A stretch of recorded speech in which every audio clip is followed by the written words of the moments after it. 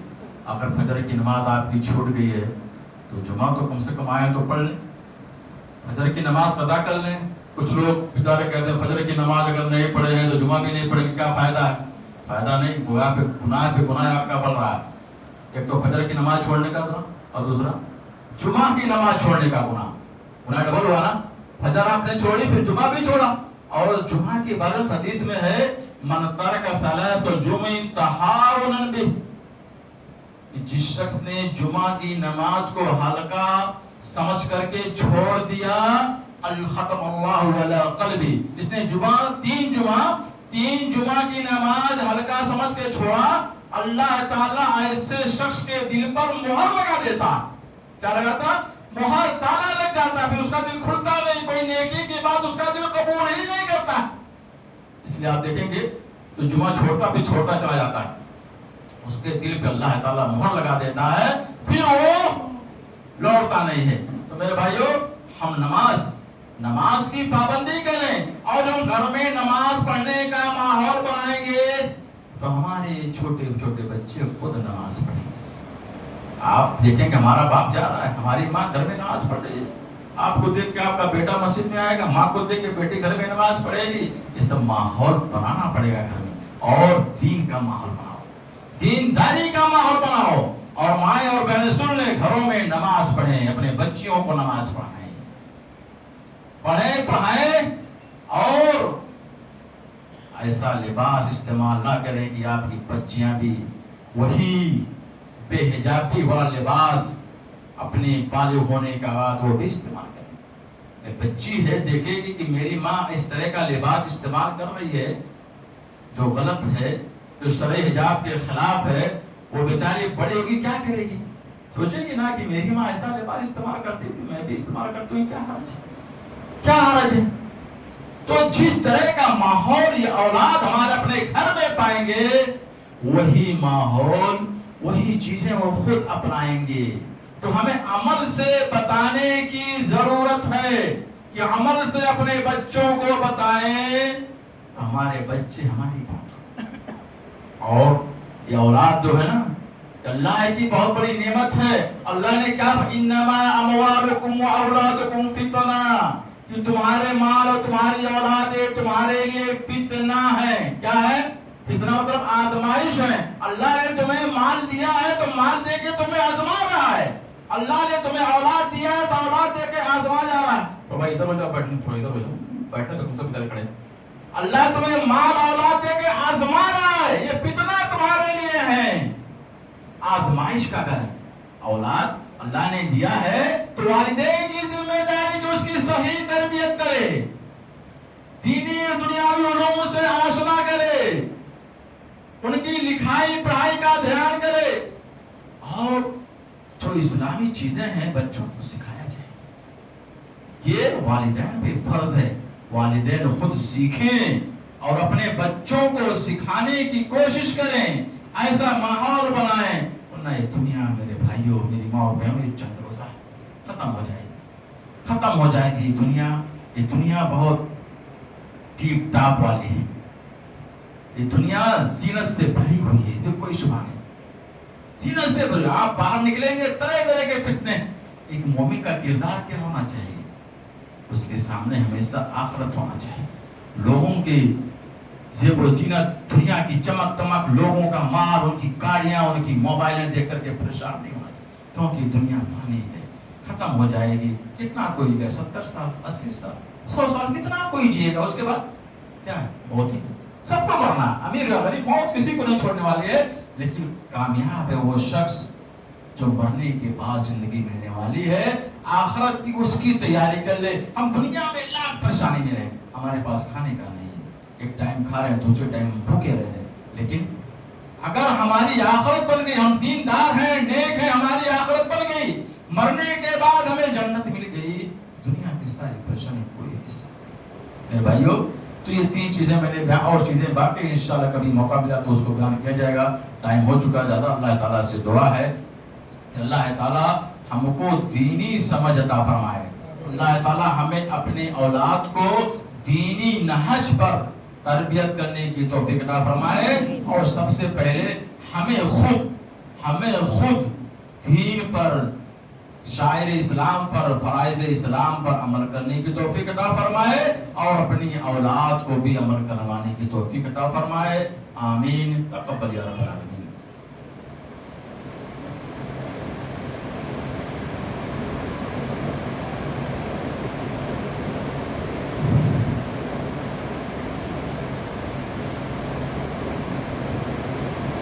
إن الحمد لله نحمده ونستعينه ونستغفره ونعوذ بالله من شرور أنفسنا ومن سيئات أعمالنا. من يهده الله فلا مضل له ومن يضلل فلا هادي له. وأشهد أن لا إله إلا الله وحده لا شريك له وأشهد أن محمدا عبده ورسوله. أما بعد فإن خير الحديث كتاب الله وخير الهدي هدي محمد صلى الله عليه وسلم وشر الأمور محدثاتها وكل محدثة بدعة وكل بدعة ضلالة وكل ضلالة في النار.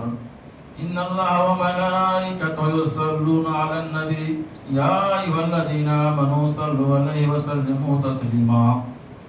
اللهم صل على محمد وعلى آل محمد كما صليت على إبراهيم وعلى آل إبراهيم إنك حميد مجيد. اللهم بارك على محمد وعلى آل محمد كما باركت على إبراهيم وعلى آل إبراهيم إنك حميد مجيد.